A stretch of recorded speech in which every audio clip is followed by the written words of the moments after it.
ತಮ್ಮ ದರ್ಶನಕ್ಕೆ ಜನಗಳು ಬಂದಿದ್ದಾರೆ. ತಮ್ಮ ಹಿತವಚನ ಕೇಳಲೇಬೇಕಂತೆ. ಎಸ್ ಸರ್, ನಮಸ್ತೆ. ನಮಸ್ತೆ ಅಣ್ಣ. ನನ್ನ ಹೆಸರು ರವಿಕಾಂತ್ ಅಂತ, ಕಾಂಗ್ರೆಸ್ ಕಾರ್ಯಕರ್ತ. ನಮಸ್ಕಾರ. ದಯವಿಟ್ಟು ನನ್ನ ಪ್ರಶ್ನೆಯಿಂದ ತಪ್ಪು ತಿಳ್ಕೊಬೇಡಿ. ಪ್ರತಾಪ್ ಸಿಂಹ ಅವ್ರಿಗೆ ಅಧಿಕಾರ ಇಲ್ಲ, ಬಿಜೆಪಿ ಅವರು ಅವ್ರನ್ನ ಸೇರಿಸ್ತಾ ಇಲ್ಲ, ಬಿಜೆಪಿ ಅವರು ಮೈಸೂರು ಪಾರ್ಟಿಗೆ ಅವ್ರನ್ನ ಸೇರಿಸ್ತಾ ಇಲ್ಲ, ಒಂದು ಪ್ರೆಸ್ ಮೀಟ್ ಮಾಡಕ್ ಬಿಡ್ತಾ ಇಲ್ಲ. ಅದೆಲ್ಲ ನಮಗೂ ಗೊತ್ತು. ನಿಮ್ದೆಲ್ಲ ವಿಡಿಯೋಗಳು ನಾವು ನೋಡಿದೀವಿ, ನಿಮ್ದು ನೋಡಿದೀವಿ, ಪ್ರತಾಪ್ ಸಿಂಹ ಅವ್ರದ್ದು ನೋಡಿದೀವಿ. ನೀವು ಸ್ವಲ್ಪ ಪ್ರಬುದ್ಧವಾಗಿ ಉತ್ತರ ಕೊಡ್ಬೋದಿತ್ತಲ್ಲ. ಕಾಂಗ್ರೆಸ್ ಕಾರ್ಯಕರ್ತನಾಗ ನಾನು ಕೇಳ್ತೀನಿ, ನಿಮ್ಮಂತವರಿಂದ ನಮ್ಮ ಪಾರ್ಟಿ ಹಾಳಾಗ್ತಿರೋದು. ಅಲ್ಲ ನಿಮ್ಮಂತವರಿಂದನೇ ಪಾರ್ಟಿ ಹಾಳಾಗ್ತಿರೋದು. ಯಾಕೆಂದ್ರೆ ನೀವೆಲ್ಲ ಕಾಂಗ್ರೆಸ್ ಮುಖವಾಡ ಹಾಕೊಂಡು ನಮ್ಮ ಪಕ್ಷದಲ್ಲಿ ನಿಮ್ಮಂತವ್ರು ಅಲ್ಲಲ್ಲಿ ಸೇರ್ಕೊಂಡೆ ನಾವು ಹಾಳಾಗಿರೋದು. ಇಲ್ಲ ಏನ್ ಗಂಡ್ಸು ಅಂತ ಹೆತ್ತು ನಿಮ್ಮವ್ವ ಮರ್ಕಾಕ್ಬಿಟ್ಲು. ಅವಾಗ ನನ್ ಮಗನೇ ಇಲ್ಲ ಸರ್, ಕೇಳಿ ಏನ್ ಗೊತ್ತಾ ಸರ್, ನಿಮ್ ಕ್ವಶನ್ ಕನ್ವೆ ಆಗಿದೆ. ದಯವಿಟ್ಟು ನಾನು ಈಗ ಮೈಕ್ ಇಲ್ದೇ ಇರೋರು ಅಲ್ಲಣ್ಣ, ಇದೇ ಪ್ರತಾಪ್ ಸಿಂಹ ಸಿದ್ದರಾಮಯ್ಯ ಸಾಹೇಬ್ರನ್ನ ಮಾತಾಡ್ತಿದ್ರೆ ನಿನಗೇನು ಅನ್ಸ್ಲಿಲ್ವಾ ಸರ್? ನಿನಗೇನು ಒಂದ್ ನಿಮಿಷ ಸರ್, ನಾನು ಫಸ್ಟೇ ನನ್ನ ಪ್ರಶ್ನೆ ಶುರು ಮಾಡೋದಕ್ಕಿಂತ ಮುಂಚೆ ನಿಮ್ಗೆ ಕೇಳಿದೆ, ನಾನು ದಯವಿಟ್ಟು ತಪ್ಪು ತಿಳ್ಕೊಬೇಡಿ ಅಂತ. ಅಲ್ಲ, ಒಂದ್ ನಿಮಿಷ, ಕಾಂಗ್ರೆಸ್ ಪರವಾಗಿ ಮಾತಾಡ್ತಿರೋದು. ಒಂದ್ ನಿಮಿಷ, ಸಿದ್ದರಾಮಯ್ಯ ಸಾಹೇಬ್ರ ಬಗ್ಗೆ, DK ಸಾಹೇಬ್ರ ಬಗ್ಗೆ, ಪ್ರಿಯಾಂಕ್ ಸಾಹೇಬ್ರ ಬಗ್ಗೆ ಇವತ್ತು ಅವರೆಲ್ಲ ಅವ್ರು ಲೀಡ್ ಮಾಡಿದ್ದಕ್ಕೆ ನಾವು ರೂಲಿಂಗ್ ಬಂದ್ವಿ. ಅವ್ರದ್ದು ಕಾಂಟ್ರಿಬ್ಯೂಷನ್ ಜಾಸ್ತಿ ಇದೆ, ಎಲ್ರದ್ದು ಇದೆ. ಕಾಮಿಡಿ ಮಾಡಿದ್ರ ಒಳ್ಳೆ ಯಜಮಾನ್ರು.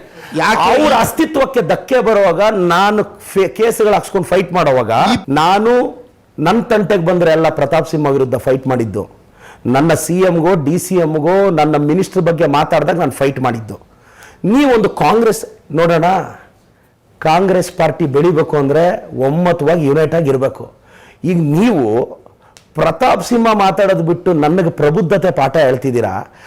ಆತ ಸೊಂಟದ ಕೆಳಗೆ ಭಾಷೆ ಮಾತಾಡಿದಾನೆ, ನಿನ್ನ ಪಕ್ಷದ ಶಾಸಕನ ತಾಯಿಗೆ ಇನ್ಸಲ್ಟ್ ಆಗಿದೆ. ಯಾಕೆ ಅದು ನೋವೇ ಇಲ್ವಾ? ಪ್ರಶ್ನೆ ಯಾಕೆ ಕೇಳಿದೆ ಅಂತ ಹೇಳ್ತೀನಿ ಸರ್. ಯಾಕೆಂದ್ರೆ ಕನ್ಕ್ಲೂಡ್ ಮಾಡ್ಬೇಕಲ್ಲ ಸರ್, ಪ್ರಶ್ನೆ ಕನ್ಕ್ಲೂಡ್ ಮಾಡ್ಬೇಕು.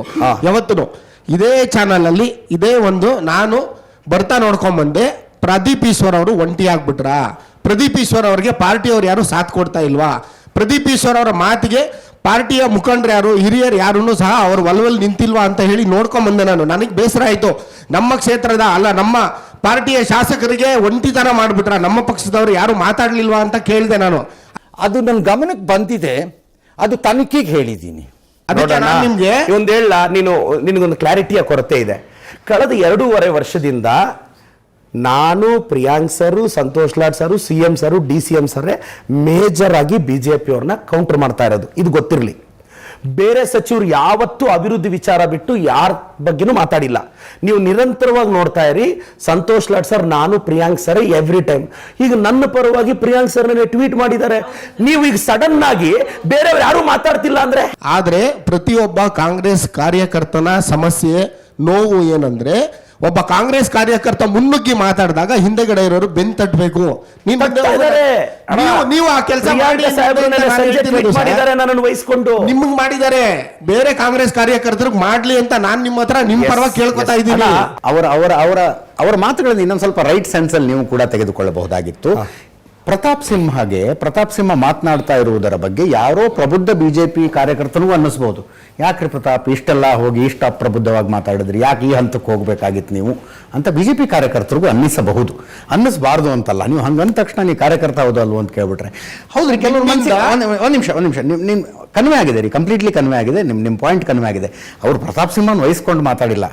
ಪ್ರತಾಪ್ ಸಿಂಹ ಪೊಲಿಟಿಕಲಿ ತಮ್ಮದೇ ಪಕ್ಷದಲ್ಲಿ ಕಾರ್ನರ್ ಆಗಿರುವವರು ಅಂತಾನೆ ಅವರು ಮಾತುಗಳನ್ನು ಶುರು ಮಾಡಿದ್ದು. ಸರ್, ಪಾರ್ಟಿ ಇಂಟಿಗ್ರಿಟಿ ಅಂದ್ರೆ ಏನು ಅಂದ್ರೆ, ಇವತ್ತು ಅವರು ಇಫ್ ದ ಕಾರ್ಯಕರ್ತ ಅನ್ನೋದು ನಿಜ ಆದ್ರೆ ಇಷ್ಟು ಜನ ಲೀಡರ್ಸ್ಗೆ ಬಾಯಿಗೆ ಬಂದಂಗೆ ಇವ್ರು ಬೈತಾ ಇದ್ದಾರೆ. ಯತ್ನಾಳ್ ಅವರು ಸಿದ್ದರಾಮಯ್ಯ ಸಾಹೇಬ್ರನ್ನ ಅಂಗಿಸ್ತಾರೆ, ಏನೇನೋ ಮಾತಾಡ್ತಾರೆ, ಏಕವಚನದಲ್ಲಿ ಮಾತಾಡಿದಾಗ ನಮ್ಮಂಥವ್ರು ಹೋಗಿ ಮುಂದೆ, ನಾನೊಬ್ಬ ಅಹಿಂದ ಹುಡುಗ ಸರ್, ನನ್ನ ಲೀಡರ್ಸ್ನ ಕಾಪಾಡ್ಕೊಳ್ಳೋದು ನನ್ನ ರೆಸ್ಪಾನ್ಸಿಬಿಲಿಟಿ.